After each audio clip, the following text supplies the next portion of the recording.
Shalom, salam berkat dari kami untuk pendengar sekalian. Saat ini pendengar akan diberkati dengan program Hari Ini Harinya Tuhan bagian yang ke-8. Sebuah program rohani tentang doktrin Alkitab yang menolong kita untuk semakin tertanam dalam kebenaran firman dan bertumbuh dalam kemuliaan. Bersama hambanya, Pendeta Gilbert Lumendo, STH. Banyak orang merasa doktrin Alkitab sebagai sesuatu yang membingungkan. Tetapi tahukah saudara bahwa doktrin Alkitab intinya adalah memahami Alkitab dengan benar, dengan pemahaman yang sistematis, sehingga kita terus dapat tertanam di dalam kebenaran firman, sehingga kita terus bertumbuh di dalam kemuliaan Allah. Buka hati saudara sekalian untuk menerima berkat-berkat firman-Nya hari ini. Salah satu persoalan yang paling fatal dalam kehidupan ini adalah ketika kita berani mengambil keputusan dan mengambil langkah-langkah dalam kehidupan kita tanpa bertanya terlebih dahulu kepada Tuhan. Lalu pertanyaan kita, lu kenapa begitu? Karena saudaraku yang kasih dalam Tuhan, Tuhan tahu yang paling baik buat kita. Tanpa kita bertanya kepada Tuhan, kita mudah disesatkan karena iblis itu penyesat. Iblis itu menyamar sebagai malaikat terang. Dia mau menyesatkan kita untuk membawa kita kepada kebinasaan. Nah, pertanyaannya apa sebetulnya yang perlu kita tanyakan kepada Tuhan? Maka kita harus ambil kesimpulan sebetulnya sederhana. Semuanya harus kita tanyakan kepada Tuhan. Tetapi supaya lebih jelas, maka saya jelaskan ada beberapa hal penting yang harus kita tanyakan kepada Tuhan. Yang pertama tentang kehendak dan rencana Tuhan. Artinya kalau kita mau berpacaran, ya kan, apa kehendak Tuhan? Apa rencana Tuhan di balik semuanya ini, ya kan? Kita mau melanjutkan studi, ya kan, tanyakan kepada Tuhan. Kita mau bekerja, apakah kita mau usaha, kita mau dagang, tanyakan dulu kepada Tuhan apa kehendak dan rencana Tuhan. Karena menjalani kehendak dan rencana Tuhan bukan hanya lebih indah, tetapi juga hasilnya akan lebih luar biasa. Haleluya. Yang kedua, apalagi yang perlu kita tanyakan kepada Tuhan, yaitu langkah-langkah yang tepat yang harus kita ambil. Kadangkala kita terlalu cepat emosi, kita terlalu cepat terbujuk, atau kita terlalu cepat excited. Kenapa? Karena kita lihat, wah untungnya besar, wah kelihatannya hasilnya luar biasa, lalu kita mulai terjebak dan akhirnya kita tertipu di sana. Tapi sebagai hamba Allah, saya hanya mau ingatkan buat saudara, kalau kita mengerti langkah-langkah tepat yang harus kita ambil, meskipun secara naluri kadang-kala kita pikir, aduh Tuhan ini untungnya sedikit, tapi karena ini yang Tuhan mau, ini yang Tuhan kehendaki, saya ambil dan saya akan melihat kedahsyatan kuasa Tuhan yang luar biasa. Haleluya. Dan yang ketiga, apa yang kita perlu tanyakan kepada Tuhan, yaitu di mana kekurangan dan kesalahan kita. Kalau kita ada masalah, ada persoalan, jangan langsung kecewa, langsung marah, langsung berontak, langsung nyalain orang. Tanya dulu di mana kekurangan, di mana kesalahan saya yang mungkin saya bisa perbaiki, ya kan. Suami berselingkuh, jangan langsung wah kurang ajar suami saya, ya kan. Istri lari tinggalkan rumah, itu memang istri kelewatan, nggak tahu diri. Tetapi mulai, apa kekurangan saya, apa kesalahan saya, dan waktu kita mulai perbaiki kekurangan dan kesalahan kita, kita akan melihat hasil yang luar biasa. Haleluya. Lalu yang kita perlu tanyakan juga kepada Tuhan, apa yang Tuhan siapkan di balik semuanya.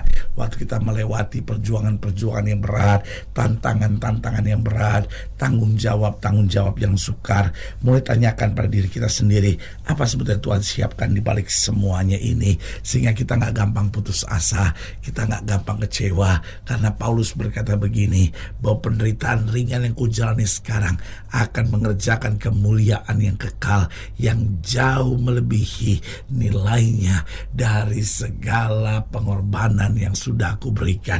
Berarti dari sini Paulus sedang mau gambarkan bahwa apa yang kita korbankan buat Tuhan selalu sifatnya sementara.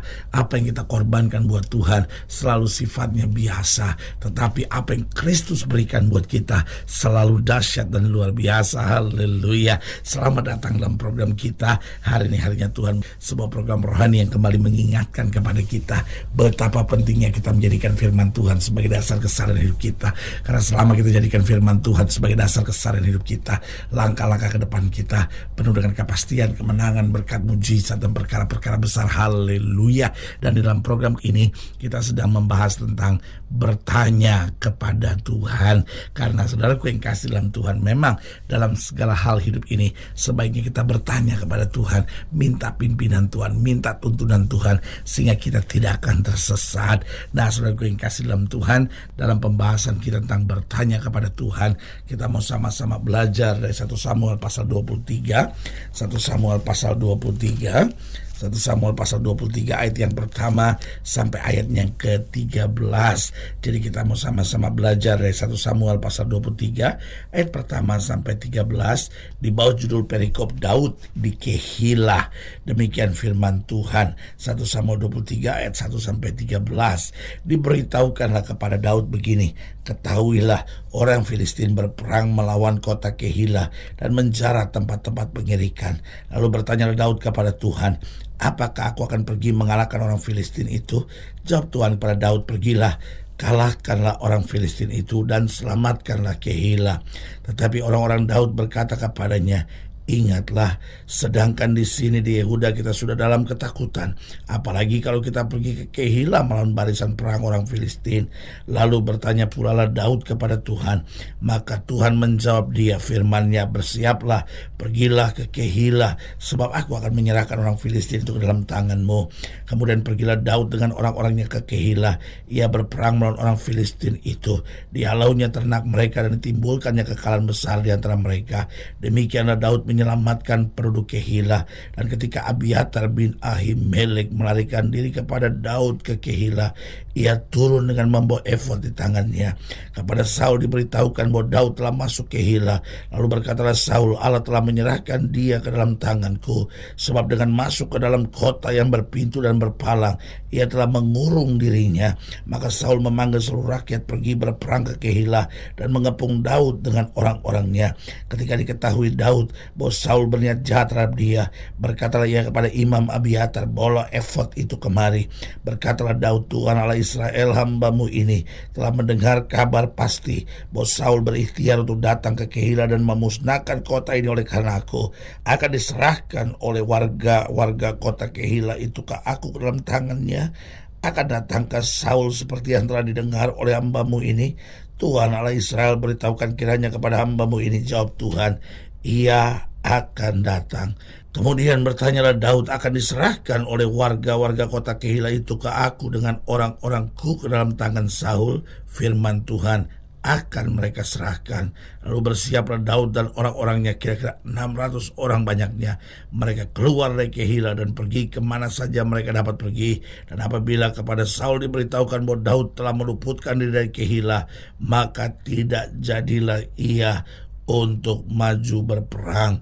Nah, saudaraku yang kasih dalam Tuhan, saudara bisa perhatikan bahwa Daud menghadapi masalah dengan orang-orang Filistin. Secara manusia Daud bisa saja berpikir, saya aja lagi ada masalah, udahlah gak usah urus yang lain lah. Tetapi ketika dia tanya sama Tuhan, Tuhan bilang maju. Orang-orang di dekatnya, saudara-saudaranya, teman-temannya bilang jangan maju. Tetapi Daud dengar dari Tuhan, maju. Dan ayat yang kelima hasilnya apa? Pergilah Daud dengan orang-orangnya ke Kehilah. Ia berperang melawan orang Filistin itu, dihalaunya ternak mereka dan ditimbulkannya kekalahan besar di antara mereka. Lihat, Alkitab akhirnya ambil kesimpulan demikianlah Daud menyelamatkan penduduk Kehilah. Dengan apa? Dengan bertanya kepada Tuhan. Lalu kemudian apa yang terjadi? Saul mau menyerang Daud di Kehilah. Tuhan kembali menyatakan kepada Daud apa yang harus Daud buat. Kenapa Tuhan menyatakan? Karena Daud bertanya terlebih dahulu, Tuhan, aku dengar bahwa Saul mau menyerbu dan menyerang dan mengepung aku. Apa yang harus aku buat? Lalu Daud bertanya, betulkah itu Tuhan? Tuhan bilang betul. Karena itu Tuhan mengajar Daud untuk melarikan diri, untuk bersembunyi, untuk mengalah. Dan saudaraku yang kasih dalam Tuhan, Daud taat. Kemudian apa yang terjadi? Daud diselamatkan. Jadi dari sini kita melihat pentingnya penting sekali seorang itu bertanya kepada Tuhan. Daud bertanya kepada Tuhan, dan yang luar biasa, Daud juga mendengar suara Tuhan. Persoalannya kadang-kala kita memang bertanya kepada Tuhan, aduh pendeta saya kok ada masalah, saya tanya gitu, Tuhan kenapa ini harus terjadi, Tuhan apa yang harus saya buat. Tapi seringkali pendeta saya nggak dengar suara Tuhan. Nah ini persoalannya, Daud bertanya dan Daud mendengar suara Tuhan. Nah bagaimana kita dapat mendengar suara Tuhan itu? Yang pertama, kita memang harus memiliki waktu teduh untuk Tuhan. Ada waktu, bukan hanya kita bertanya, bukan hanya kita sekedar berdoa, tapi kita punya waktu teduh, diam dalam hadirat Tuhan, merenungkan firman-Nya, mengingat kebaikan Tuhan, dan menyerahkan segala persoalan kita dalam keteduhan, sehingga kita dapat mendengar suara Tuhan yang berbicara. Yang kedua, kita harus memiliki motivasi hati yang murni. Tidak akan Tuhan bicara dengan orang-orang yang berhati busuk. Tidak ada dalam kamusnya Tuhan berbicara dengan orang-orang yang memiliki hati serakah. Karena itu motivasi harus tulus, motivasi harus murni, motivasi harus berkenan kepada Tuhan. Jadi bagaimana kita dapat mendengar suara Tuhan? Kita harus memiliki waktu teduh untuk Tuhan. Yang kedua, kita harus memiliki motivasi hati yang murni. Yang ketiga, kita harus memiliki pengertian akan firman Tuhan. Saudaraku yang kasih dalam Tuhan, kalau kita nggak punya pengertian akan firman Tuhan, jangan-jangan suara setan kita pikir suara Tuhan, suara hati kadang-kala kita pikir suara Tuhan, moodnya kita, gejolak batin kita, kadang-kala kita pikir suara Tuhan. Nah ini yang bahaya saudara-saudara. Makanya kita harus memiliki waktu teduh untuk Tuhan. Kita harus memiliki motivasi hati yang murni. Kita harus memiliki pengertian akan firman Tuhan. Dan yang keempat, kita harus selalu melatih diri untuk peka akan suara Tuhan. Makanya Paulus ajarkan Timotius, latihlah dirimu beribadah. Artinya kita harus selalu melatih diri untuk peka akan suara Tuhan.